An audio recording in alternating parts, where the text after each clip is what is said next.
आई, मी लवकरच परत येतो असे म्हणत आदित्यने घराबाहेर पाऊल टाकले. दारात उभी असलेली त्याची आई सुमित्रा त्याच्याकडे प्रेमाने पाहत होती. तिच्या डोळ्यात आनंदही होता आणि काळजीही. तिने हळूच त्याच्या डोक्यावर हात ठेवला.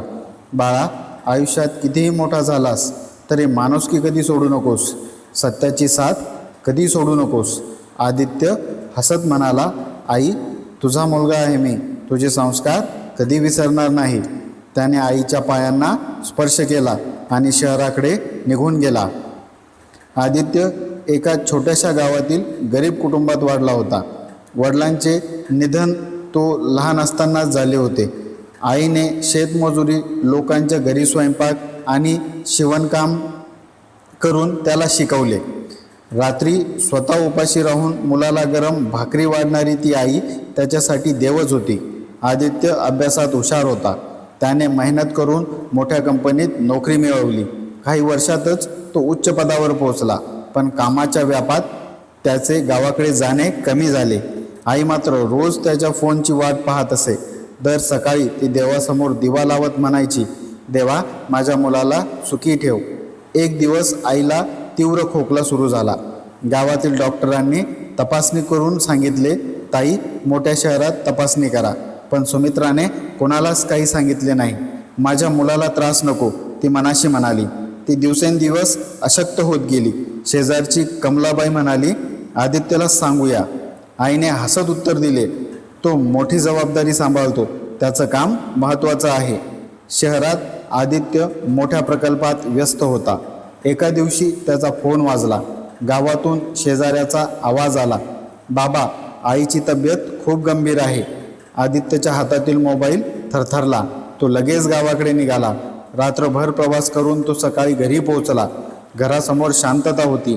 आत गेल्यावर त्याने पाहिले, आई खाटेवर पडली होती. तिचा श्वास मंद झाला होता. डोळे अर्धवट उघडे होते. आदित्य तिच्या जवळ बसला. आई, तिने डोळे उघडले. चेहऱ्यावर हलकेसे हास्य उमटले. आलास बाळा? आदित्य रडत म्हणाला, आई, मला माफ कर, मी उशीर केला. आईने थरथरणाऱ्या हाताने त्याचे अश्रू पुसले.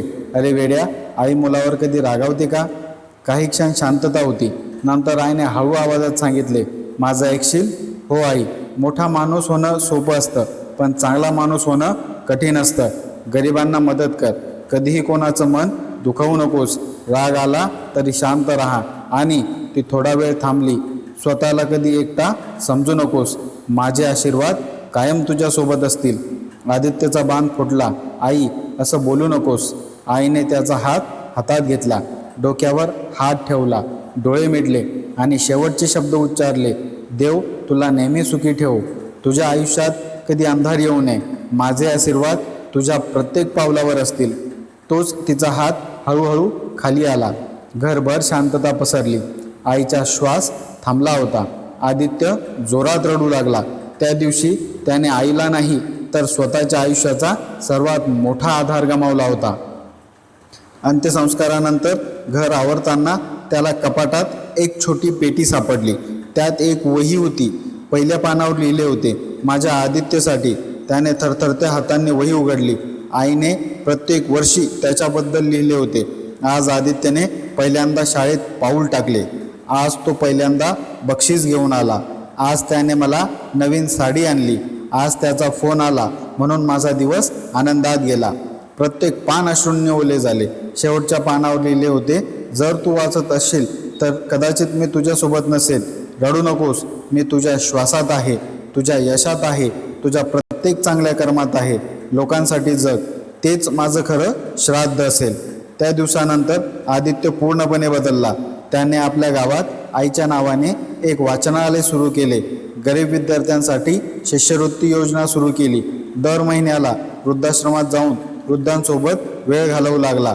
कोणाच्याही शिक्षणासाठी पैसे नसले तर तो मदत करू लागला. लोक म्हणू लागले, हा माणूस खूप मोठा आहे.